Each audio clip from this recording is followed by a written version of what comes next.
Yeah, I try to keep it around 5 questions. Okay, 1.3, where are you? Okay. So this will obviously look familiar because I did a little bit of an introductory in 1.2. So you've got your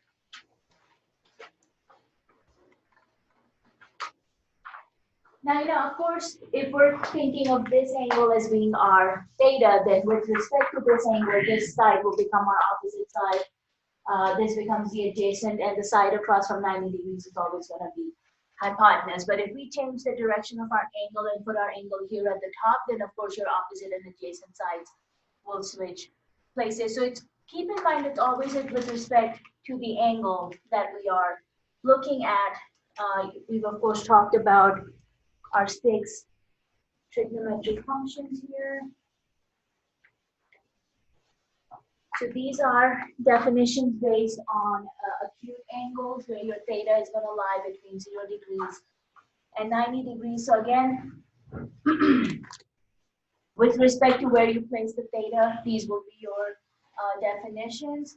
If you can remember those first 3, and then remember that these are reciprocal functions, you're just inverting those fractions. So all of these of course, are similar to what I had kind of introduced before. Do you have any questions on any of this, or are we comfortable with those definitions of finding sine, cosine, and tangent?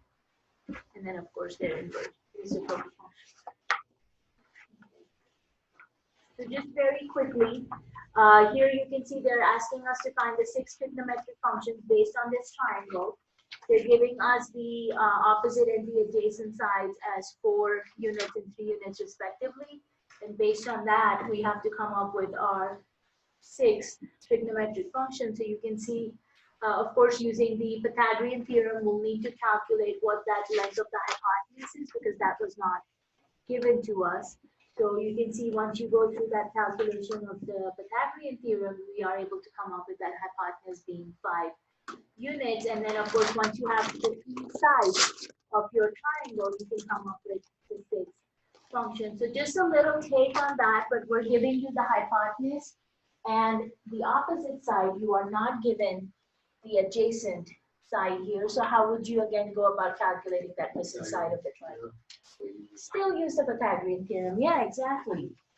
So can you tell me once you do the calculation, what does that come out to be?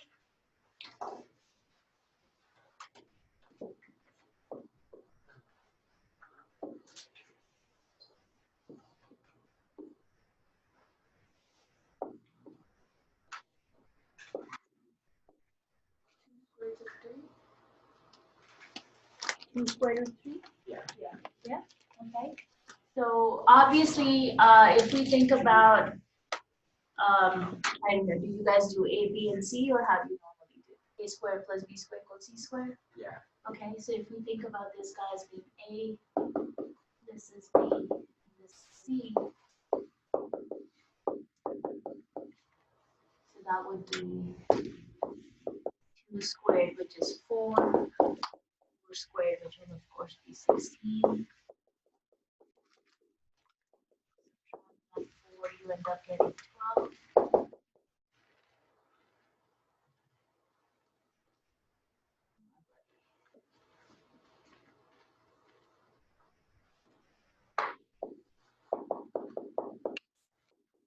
You will take the square root. Right now, of course, by default, we will be discarding our negative sign because the side of a triangle cannot be a negative number. So in this case, we discard the negative answer. And square root of 12, of course, simplifies into 4 times 3. Square root of 4 is 2. We end up with 2 square root of 3. All right. So based on that, what would be our 6 trigonometric functions? Sine would be over 2.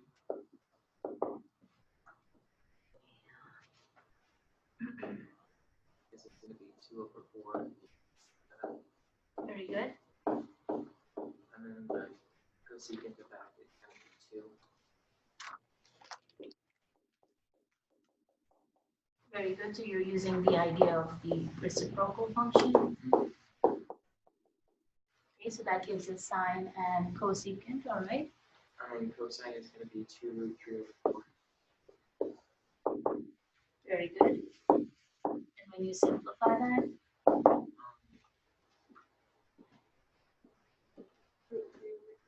yeah, because the 2 and the 4 can't simplify each other. Obviously, square root of 3 is inside the radical, so you can't do anything with it. So, square root of 3 over 2. So its reciprocal function is? 2 root 3 over 3. Very good. And what do we call that? Secant. So secant of theta, if you start out with 2, oops.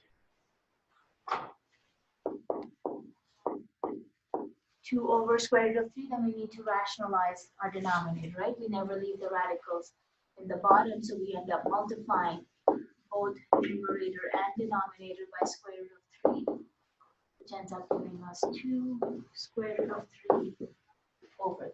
So always remember to clean up the radicals in the denominator. All right, so we've got sine, cosecant, cosine, secant. What's next? Tangents. Tangent. It's root 3. Yeah, root 3 over 3. How did you come up with that? I just plugged in my calculator to do it. Okay. What numbers did you use? I used 1 over 2, and then I did the 2 over. I did the 1, 2. Yeah. Did you use the definition of sine over cosine? Yeah. Okay. What else can we do instead of, because I think you're going the long way. Yeah. I mean. What is tangent defined as? Opposite over adjacent. Very good. It's TOA, right? Opposite over adjacent. So you've just got opposite, which is 2, adjacent, which is 2 square root of 3. I mean, you're still going to get the same answer, obviously. That's not going to change. Because what happens here is 2's cancel out. You are left with 1 over square root of 3, and then you, of course, still got to rationalize that denominator.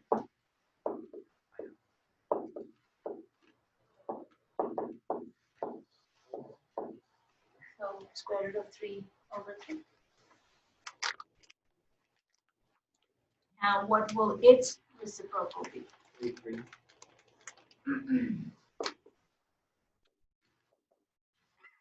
Because you can actually, again, start with the original values, right? Unless you want to go back and fix this. You can just start with the original numbers. Now, the denominator will become the numerator. Numerator becomes the denominator. Those cancel out.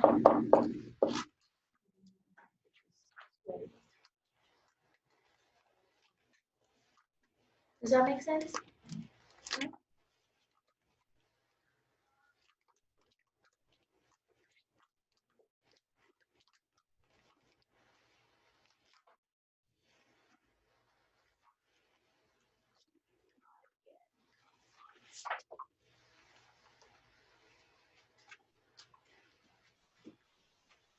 Alrighty, so that was just using the basic idea of opposite over adjacent or SOHCAHTOA to help you out with the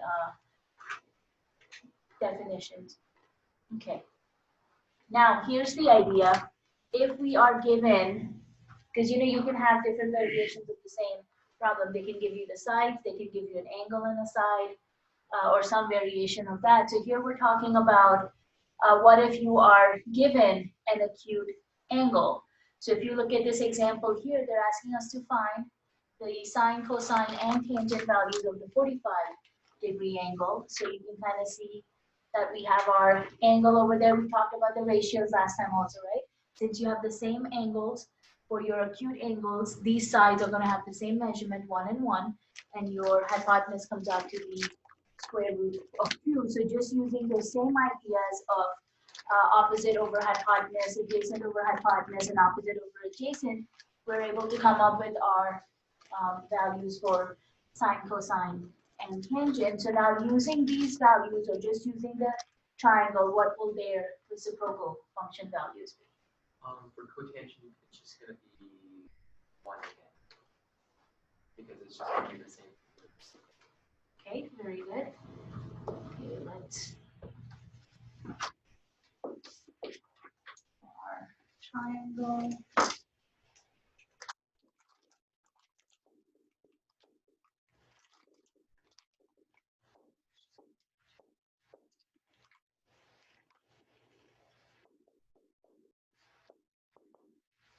Okay, so this one would be, if it's not opposite over adjacent, it's going to be adjacent over opposite, right? Which in this case, like you said, is still going to be the same values as your tangent function because you're doing 1 over 1, which still comes out to be 1. Now, what will it be for secant?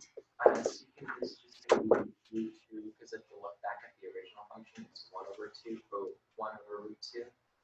So if you just inverse it, it's just... Yeah, exactly, because now you're just doing it hypotenuse over adjacent because you're inverting this fraction, which means we're inverting our numbers. Very good. And then it's just the same for cosine as well. Very nice, yeah, because you're still going to end up with square root of 2 over 1.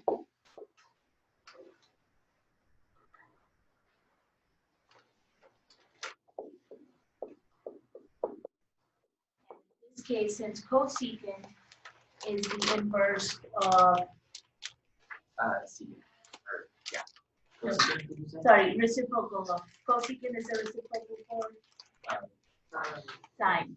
Exactly. So that's going to be the inverse of hypotenuse over opposite. Again, same exact fraction because this is the 45-degree angle.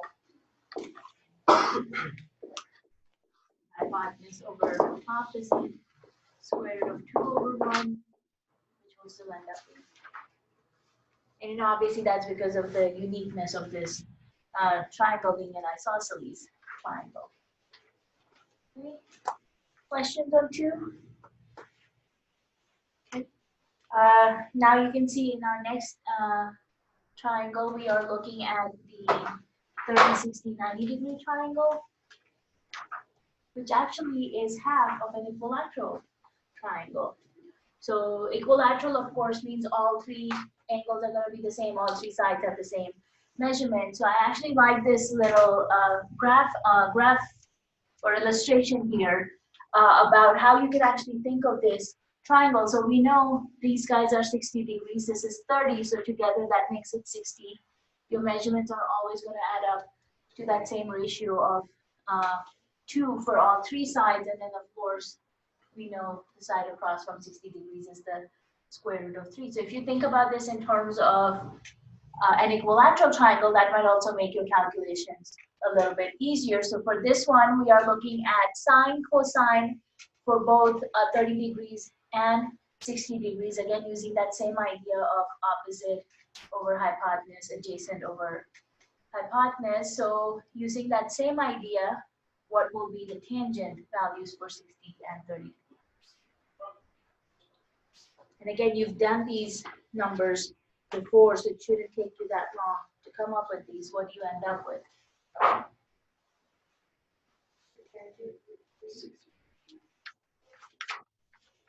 Go ahead.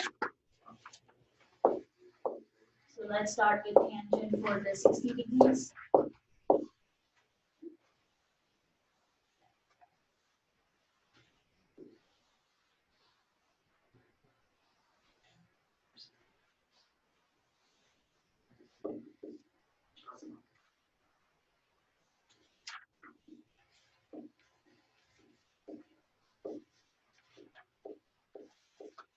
Is it going to be root 3 over 1? Go ahead. This is just going to be root 3 over 1, so root 3. Yeah, because you're talking in terms of the 60-degree angle, right? So that's going to be opposite over adjacent.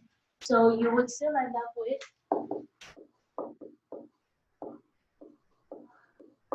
square root of 3 over 1, which is square root of 3, okay? Very good.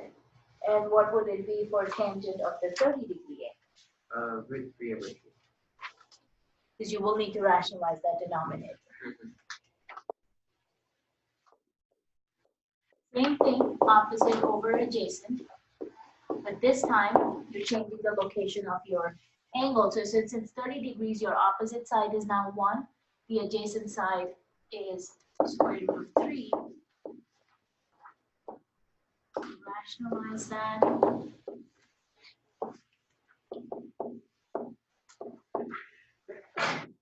Bless you. Was it messy?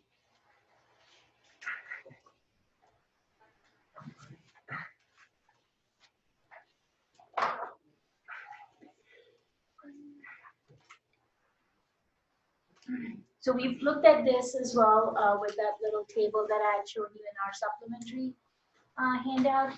So you've got your degrees, radians, and what the equivalent value will be for your functions. So you've got sine, cosine, and tangent of the 30-degree angle, which comes out to be pi over 6. Got your 1/2 square root of 3 over 2, square root of 3 over 3, and we actually just did these calculations in our example, or the one we just looked at.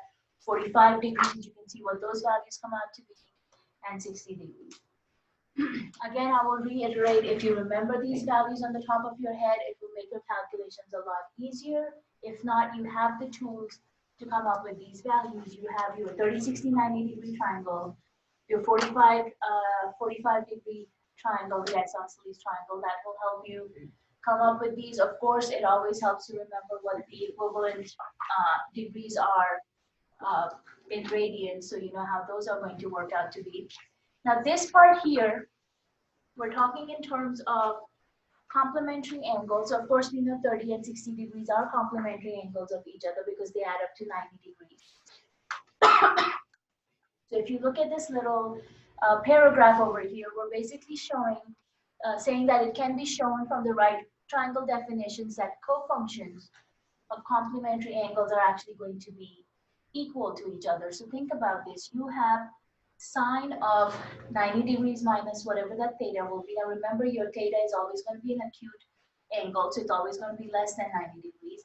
It's going to be the same as cosine of theta. So here we're talking about, like you can see here, sine of 30 degrees is going to be the same value as cosine of 60 degrees. If you notice here again, sine of 60 degrees is going to be the same value as cosine of 30 degrees. For that matter, sine of 45 degrees is the same as cosine of 45 degrees. So look at all those relationships here, because all of these can actually help you come up with the values. Tangent of 90 degrees is going to be equivalent to cotangent, 90 degrees minus theta is going to be equal to cotangent of theta. Same thing here with cosecant and secant. So all of these relationships actually help us avoid repeating our calculations and just using this idea of the cofunctions of complementary angles to help us out. So here we are looking at, again, just a calculator problem of how we can come up with secant of 5 degrees, 40 minutes, and 12 seconds. Now you can use these conversions to convert your degree, minutes, and seconds into a complete degree calculation. And then of course you're just putting that into your calculator function over here. So you've got a similar example to work through. We're asking you to find cosecant of 34 degrees, 30 minutes, 36 seconds. So take a minute, look at this example, see how we did the example and what kind of value did you come up with. Yeah. Why is seconds over 3600? Because you're multiplying 60 for the minutes and 60 for the seconds, right? Because you're having to convert it back into degrees. So it's 60 times 60, which gives you the 3600. Okay?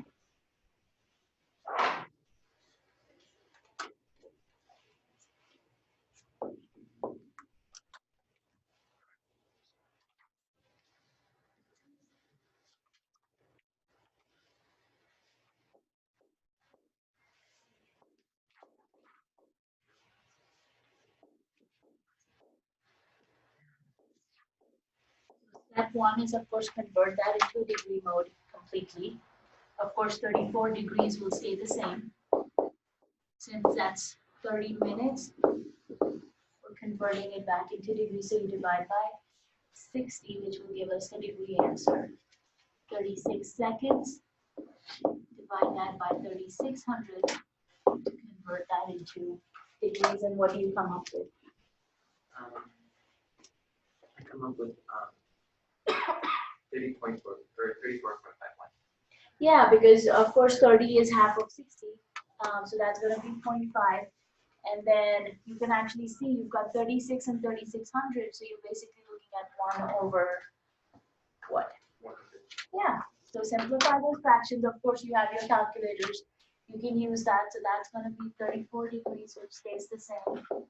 The 30 over 60 will become 0.5 degrees. And then, of course, 36 over 3600 will become just 0.01 Putting it all together, you end up getting 34.51 degrees. And in this case, luckily, we didn't have to worry about rounding. Okay, so what does cosecant of 34.51 degree look like? 21.052151. Okay. So how did you plug this into your I calculator? did 1 over sine. Okay. I got 1.7656.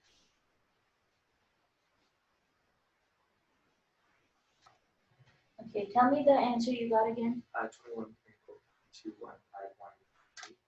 Okay, and you got 1.7? 1.7656. Okay, so why are we getting two different answers?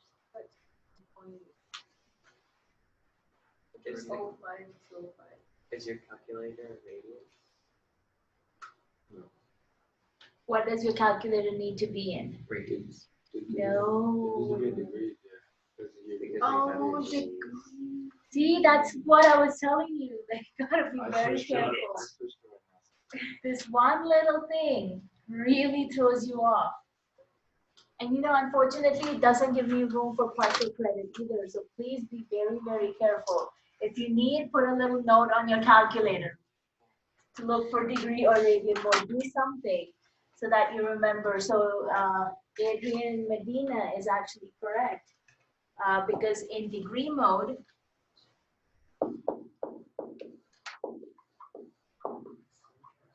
oh, 506.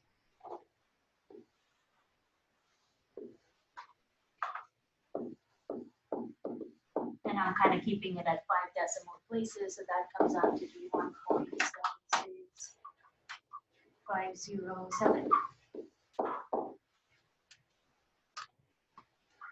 Did you get that answer? Yeah? Okay.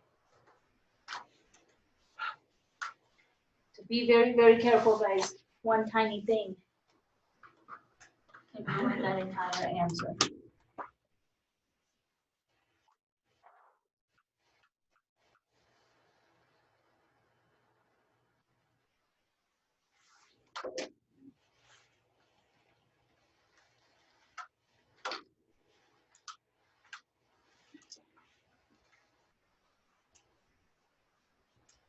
Okay, did we get it?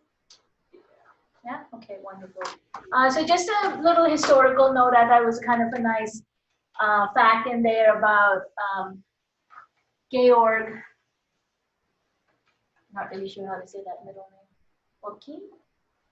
Joachim, I'm not sure. Rheticus was basically the astronomer who actually came up with these definitions of your trigonometric ratios based on the right triangle. And trust me, that makes our calculations so much easier for some of these basic examples. So again, just kind of summarizing what we have looked at, which is what we're doing for our calculations. You can think of sine as being 1 over cosine, or basic cosecant or cosecant being 1 over sine, cosine and secant, tangent and cotangent. Of course, if we talk about your identities for the tangent or cotangent functions, you're thinking of opposite over adjacent, so that can be sine over cosine, and then inverting that gives you the cosine over sine. Now, all of these identities are actually going to come into play when they ask us to simplify some expressions. So we're going to kind of see a little bit of algebra coming into play. These identities down here, the Pythagorean identities, will also help us out.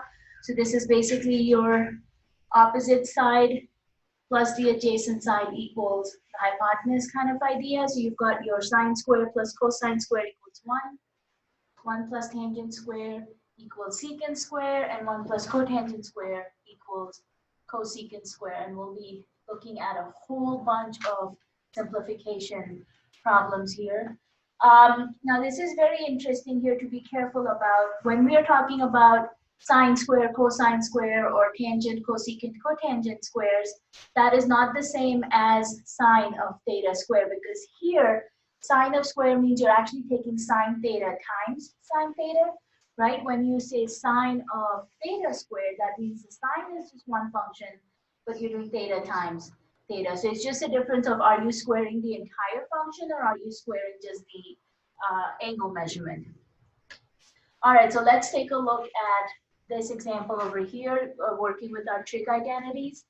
So they're telling us sine of theta is 0.6. Of course, theta is going to be an acute value, acute angle. So based on that, we have to come up with what cosine of theta is going to be and what tangent of theta is going to be.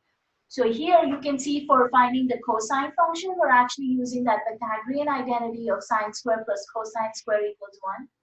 We know sine of theta is 0.6, so you're plugging that value in. And then, of course, just working through your calculations to come up with cosine of theta. Now, you should notice here when we're doing cosine square of theta equals 0.64, to get cosine by itself, we are having to use the square root property over here. And again, we're actually just keeping the positive square root. We're not including the negative square root in our answer.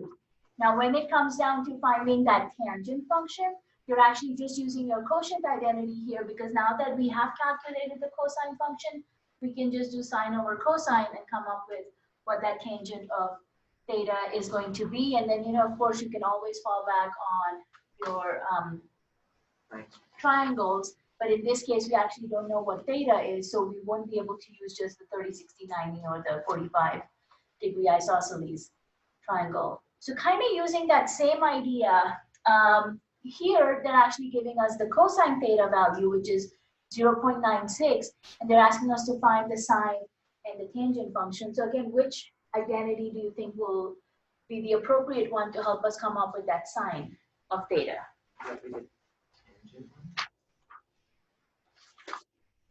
Tangent one, which one? Sorry. Just kidding. Looks like it's sine. So they're giving us the cosine value and asking us to find the sine.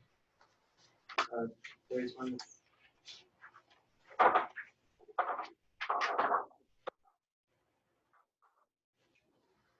Going back to our page. I would actually go back to the Pythagorean identity, because we're given one of these, we're finding the other one, right? So in this case, we're given the cosine, and they're asking us to find the sine. So it's actually going to make more sense to use the Pythagorean identity for sine and cosine functions. Okay, so we are given cosine of theta equals 0.96. We are asked to find sine of theta. So basically, let's do sine square of theta plus cosine square of theta equals 1. So cosine is the value given to us, which is 0.96. You're going to take a square on that value. If it helps, you can kind of think of cosine square theta as being cosine of theta raised to the second power, because that's the way we usually think of these guys as. So what should we do next? We should move it so that way 0.96 squared is subtracting from sine squared. So Okay. Just reduce the sine. So subtracting. Okay.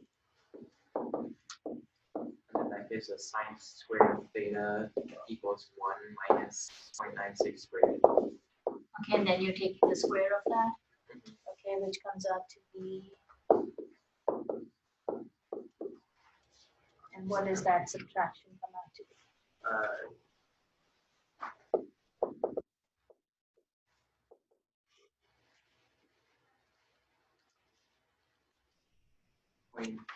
0.0784. Very good.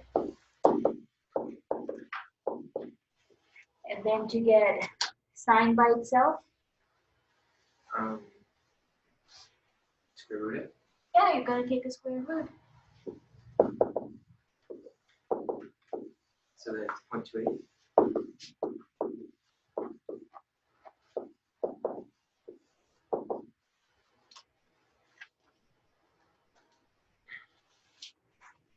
Okay.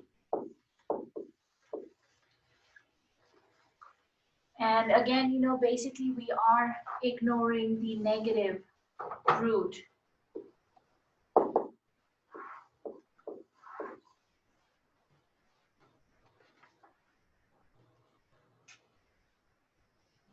Questions on this part A? Yeah. Okay, what are you going to do for finding part B, which was the tangent function? You could do the point sine of sine of cosine, which is 0.28 or 0.96. Okay, very good. So we just found sine of theta in part A, which is 0.28. They're giving us cosine of theta, which was 0.96. So what does that come out to be? 2916 with the base all of it. So it's got a repeating number, doesn't it? Okay. So just as a raw value, you've got 0.291666, which keeps repeating. Again, they didn't really tell us about rounding, but let's do, I guess, I don't know, 4 decimal places.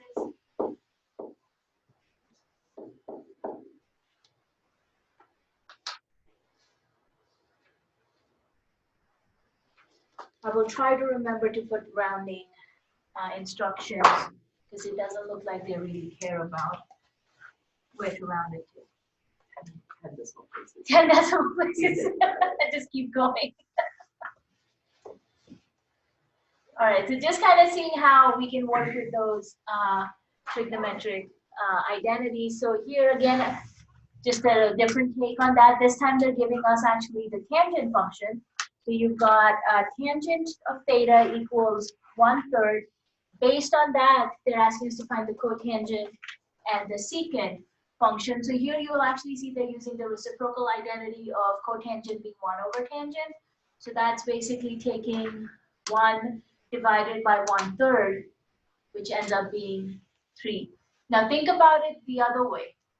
Cotangent, you just invert the fraction, don't you? So we could have actually just taken that 1/3 and inverted it, made it 3/1, which would also come out to be 3. So yeah, you can use the reciprocal identity, but then you can also use the fact that they are reciprocal functions of each other and just go with that. For the secant part, we're actually falling back to the other Pythagorean identity. So here secant square equals 1 plus tangent square, and you can see going through the math, we come up with secant square as 10/9, taking a square root. You're going to end up with square root of 10 over square root of 9. Square root of 9, of course, simplifies down to a 3. And then again, just kind of showing you that in the perspective of a triangle. So thinking about the same example, take a couple minutes and let me see what answers you are coming up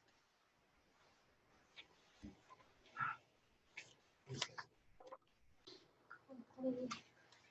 So we've got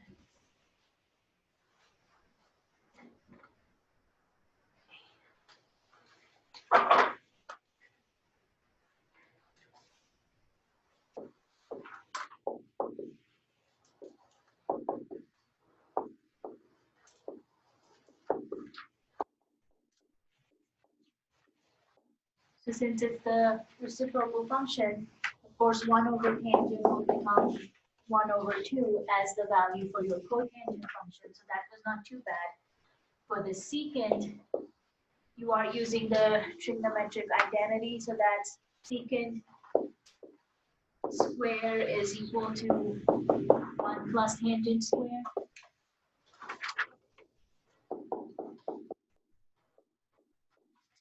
Tangent is 2, so 2 squared will become 4. 4 plus 1 will give you 5.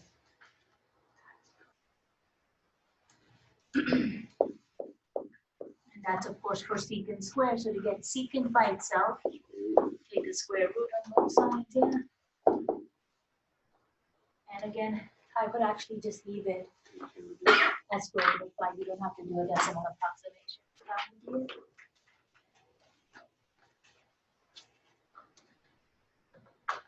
So these were actually examples where you had to do calculations where they're telling you cosine equals this or sine equals this, tangent equals this, and then using the identity, we're coming up with whatever they were asking you to do. Now these ones here are actually a little bit of a different type of an example, because here they're actually asking you to use those identity to get one side to equal the other side. So if they're giving you here sine theta multiplied with cosecant theta equals 1, well, you actually basically have to come down to showing it's 1 equals 1. So here you will notice that we are taking the reciprocal identity of sine of theta as 1 over cosecant. Cosecant will cancel out with the cosecant on the numerator. So canceling these guys out, you have that 1 left behind, and we're basically saying it's 1 equals 1. So you just have to show how can we go from this left-hand side, which is being given to us, use the trig identities to show that it's going to equal the right-hand side. If you look at the second function example here, you've got cosine theta plus cotangent theta. You've got cosecant, what did I say? Cosine is cosecant theta minus cotangent theta. And look at this. These are the same functions, right? With just 1 plus and 1 minus sign. So this is actually the form that in algebra we call difference of squares, because you're doing a plus b multiplied with a minus b. So when I multiply or FOIL, in this case, the two left-hand side values, when you FOIL them, you're actually going to end up with something like this. The two middle terms will actually end up canceling each other out. You get cosine, cosine, cosecant square minus cotangent square, which is actually your third Pythagorean identity. If you look at page 5 of your handout. So they're actually using the Pythagorean identity to say if I subtract these two functions, my answer comes out to be 1, which of course matches my right-hand side. So here the idea is taking these trigonometric functions, trying to figure out a way to make it equal to the right-hand side. So like I said, this is your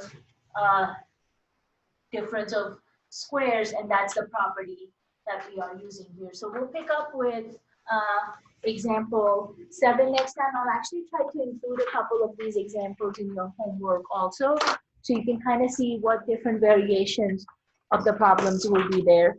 So just make sure you're working on your homework as you are going through these handouts in class. So again,